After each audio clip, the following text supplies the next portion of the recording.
Dito sa hulog. Yang kahit dito na. Yan. Yan, ganyan. Ha? Kasi ito mahaba pa kasi ito. Tama pala yan, tingnan pala yan. Gosh. Wala si Tita yun. Di ba nandun si Tita? Si assistant Tita na pag... Paano ka upo? Hindi ako upo.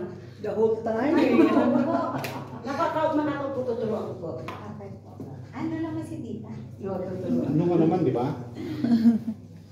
Doon naman sila Tita, dapat maaga ka before kayo ka nandun. Sige po. Para makapag-photo, ano ka pa? Pag may time na, anong oras pa siya magbibihis para ma-assist ko siya? Ano po? Bago mag, 5 po ang start eh. Sige. Hindi na ako gagawa ng schedule. Yun na.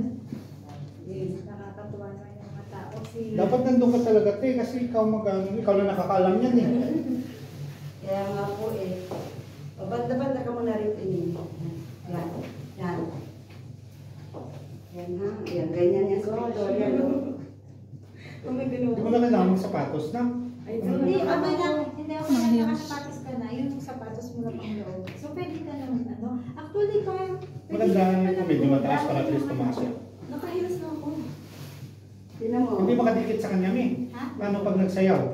Bumaba na nga tayo. Oo nga, paano pag magsayaw ha? Ate, Ganyan po. Ganyan lang. ay... Maganda talaga yung ano. Malayo pa. Tinan mo. So, walang sayaw na